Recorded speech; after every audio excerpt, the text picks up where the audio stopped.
हमारे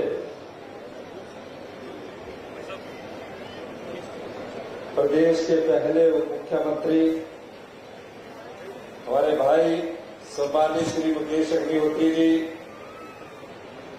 हमारे स्वास्थ्य एवं सामाजिक कल्याण मंत्री कर्नल धरणीराम शांडिल जी, हमारे अम्ब के चिंतपूर्णी के विधायक सुदर्शन बबलू जी, हमारे जिला कांग्रेस कमेटी के अध्यक्ष रंजीत राणा जी, ब्लॉक कांग्रेस कमेटी के अध्यक्ष बिट्टू जी, कांग्रेस पार्टी के विभिन्न मुख्य पदाधिकारी, पंचायतों के प्रधान, सभी सम्मानित प्यारी बेटियां, माताएं, बहनें, 15 महीने पहले हिमाचल प्रदेश में आप लोगों की सरकार बनी और पहली बार आजादी के बाद 70 साल के बाद हमीरपुर संसदीय क्षेत्र से और इस क्षेत्र से पहले उप मुख्यमंत्री बने और मुझे मुख्यमंत्री बनने का सौभाग्य प्राप्त हुआ। और मैं हमेशा मुकेश जी से पूछता था कि ये 25 साल से आप लगातार चुनाव जीतते आ रहे हैं, मुझे तो एक आधी बार ब्रेक भी लगी, इसके पीछे का कारण क्या है? तो मुकेश जी ने कहा, मेरे पास जो भी आता है मैं सच्चे मन से, ईमानदारी से सबसे पहले अपने विधानसभा क्षेत्र के कार्य को अमली जामा पहनाता हूं और ये देखने को भी मिलता है। पिछले कल कैबिनेट मीटिंग थी, फट से कागज छपा देते हैं, उप मुख्यमंत्री महोदय इकट्ठे राजनीतिक जीवन शुरू किया, कहा कि हरोली का इलेक्ट्रिकल डिवीजन खोलना है और खोलना पड़ेगा। अब हमारे खोलना पड़ेगा कैबिनेट में बोल दिया, तो कल उसका भी हम यहां शिलान्यास करने जा रहे हैं। और इससे पहले जितने भी अभी और डिपार्टमेंट में हमने बंद किया है, पर हरोली के लिए सब कुछ करने की क्षमता अगर किसी नेता में है तो वो मुकेश अग्निहोत्री जी है। नौकरियों में भी इनका नंबर 1 ही आता है। अब पेंशन में जो मैं आंकड़े ले रहा था उसमें हरोली फिर नंबर 1 है।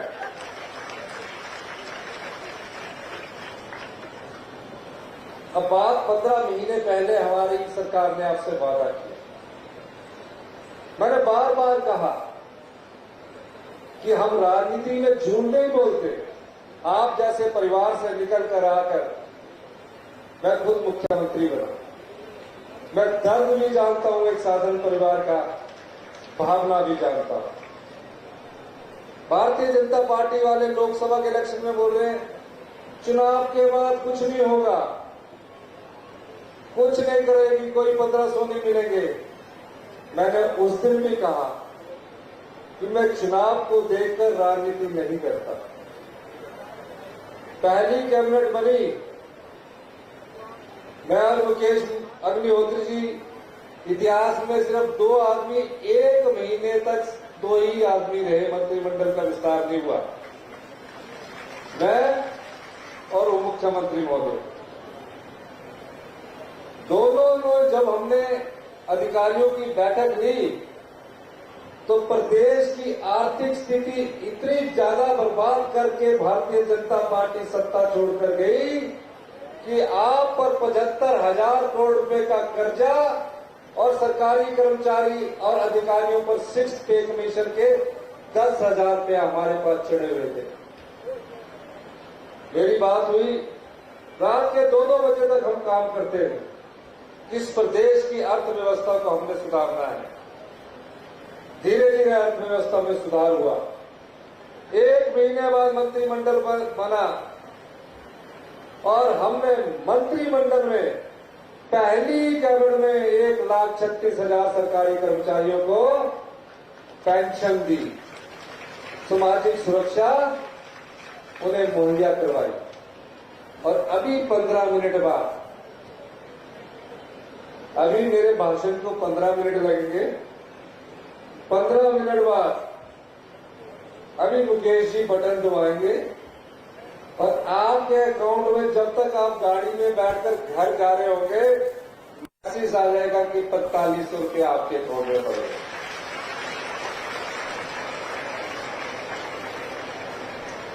ये हमने चुनाव के वक्त बार बार कहा। जयराम ठाकुर जी, राजीव बिंदल जी बार बार कहते थे 1500 कब मिलेंगे।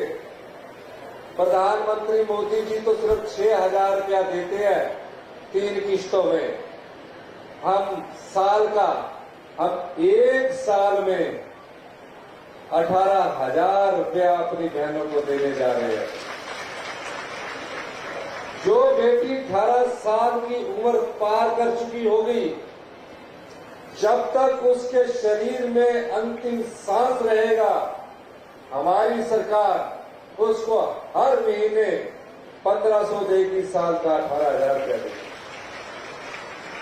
चुनाव तो खत्म हो गए, तो हम क्यों डाले? चुनाव खत्म हो गए हैं, कोई वोट नहीं पड़ना है, तो हम क्यों डाले? सवाल वो नहीं है। सवाल आपके प्रति किया हुआ वादा और हमारी कर्तव्य निष्ठा का है।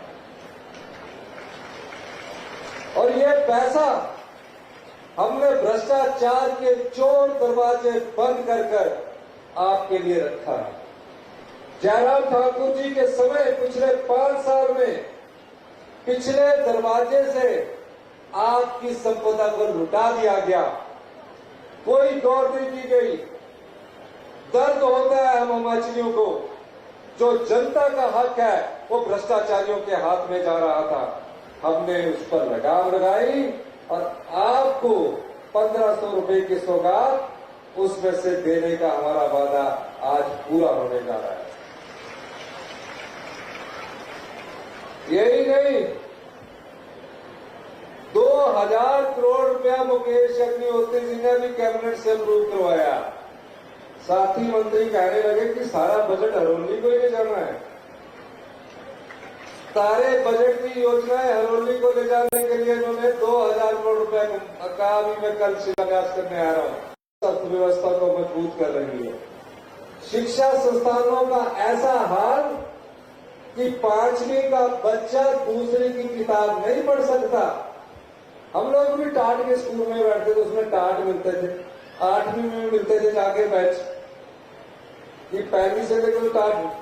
लेकिन हमारे वहां मास्टर जी जो होते थे वो अच्छी पढ़ाई करवाते थे, आज भी करवाते हैं, लेकिन कहीं ना कहीं गिरावट शिक्षा के स्तर में आई। हमारी सरकार ने फैसला किया कि पहली कक्षा से गांव का बच्चा भी इंग्लिश मीडियम में पढ़ेगा, इंग्लिश के माध्यम से पढ़ेगा, जिसकी शुरुआत हो चुकी है। हर क्षेत्र में Rajiv Gandhi day boarding school बनाए जा रहे हैं, लेकिन अभी हमारी सरकार को सिर्फ 15-16 महीने हुए। भारतीय जनता पार्टी की सरकार ने हमारी सरकार को गिराने की कोशिश की। जयराम जी ध्यान देते रहे लोकसभा में कि 4 जून को 2 सरकारें बनेगी। मैं हिमाचल की जनता का धन्यवाद करना चाहता हूं कि जिन्होंने अपने ईमान को बेचा, लोगों ने उनको अपने घर में बैठा दिया। कहा कि हमने आपको 5 साल चुनकर भेजा था, आपने अपनी विधायकी को 1.5 साल में बेच दिया। लोग हिमाचल के कितने जागरूक है ये हिमाचल की जनता अच्छी तरह जानती है। अब 3 और उपचुनाव होने जा रहे हैं। ये भी पहले ऐसे चुनाव है जिसका इतिहास याद रखा जाएगा। इतिहास के पन्ने पलटकर लेके जाएंगे। तो जो आजाद विधायक किसी पार्टी से चुनकर नहीं आता, वो किसी भी पार्टी को समर्थन दे सकता था, लेकिन वो सब लोग अपनी राजनीतिक मंडी में बिके, आज वो चुनाव लड़ रहे हैं। जनता उन्हें भी सबक सिखाएगी। मैं एक बात आपसे ये कहकर कि आज इसकी 1500 रुपए वाली जो महिलाओं की योजना है, इतनी गर्मी में आप बैठे हैं, इतनी गर्मी में आप बैठे, ये योजना सिर्फ महिलाओं को इसलिए दी जा रही है, अपनी बेटियों को 18 साल से इसलिए अधिक उम्र से इसलिए दी जा रही है ताकि वो अपने आत्मसम्मान और स्वाभिमान को जिंदा रखे। उन्हें कहीं भी अपने कॉलेज जाने के लिए खर्चे के लिए अपने गरीब माँ बाप पर निर्भर रहने की जरूरत नहीं है। हर महीने जैसे मुकेश जी ने कहा है 1500 रुपया आपके बटुए में आता रहेगा, निश्चित रहिए।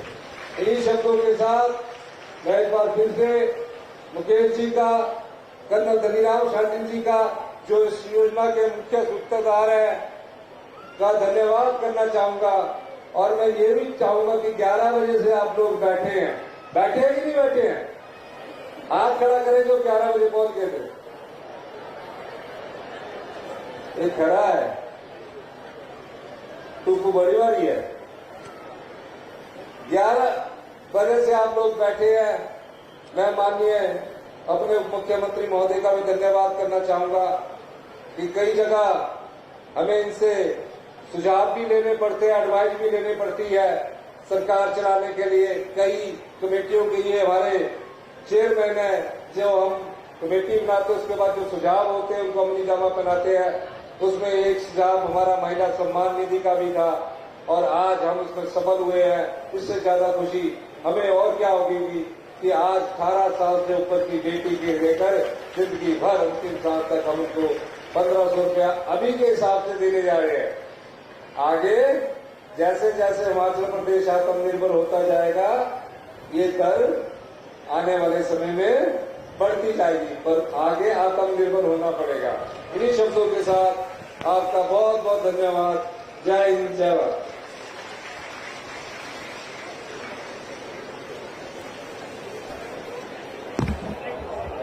बहुत आभार माननीय मुख्यमंत्री आपका। आपसे अनुरोध है माननीय, कृपया इंदिरा गांधी प्यारी बहनों से सम्मान। ऊना जिले में सम्मान निधि वितरण की विधिवत शुभारंभ करने के लिए प्रतीकात्मक तौर पर लाभार्थियों को चेक भेंट करके माननीय अपने घर कमलों से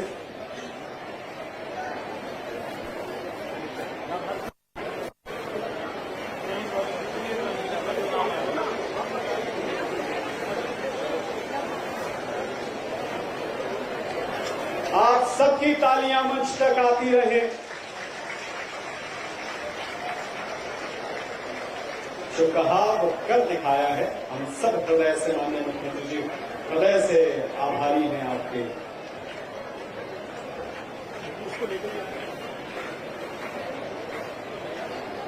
माननीय मुख्यमंत्री जी, अब आपसे अनुरोध है रिमोट के बटन के क्लिक के साथ बैंक खाते में ये राशि अब सीधे 3,27,60,000 हस्तांतरित करने के लिए, और आप सबको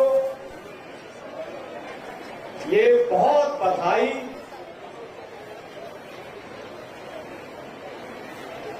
मान्य आपसे अनुरोध है इस रिमोट के बटन के क्लिक के साथ बैंक खाते में सीधे ये पैसा जो हस्तांतरित होगा, कृपया अपने कर कमलों से ये आप सबको बहुत बधाई।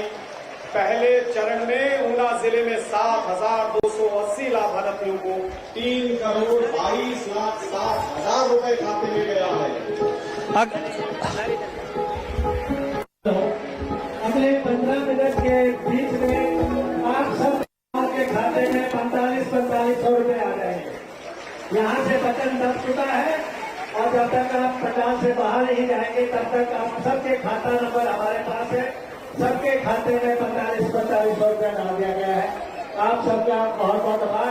3,27,60,000 रुपया आपके खातों में गया है। 3,27,60,000 रुपया मुख्यमंत्री जी के बटन दबाने के साथ ही आपके खातों में चला गया।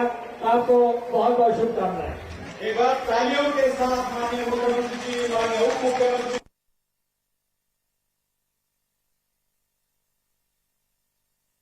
योजना के एक वीडियो डॉक्यूमेंट्री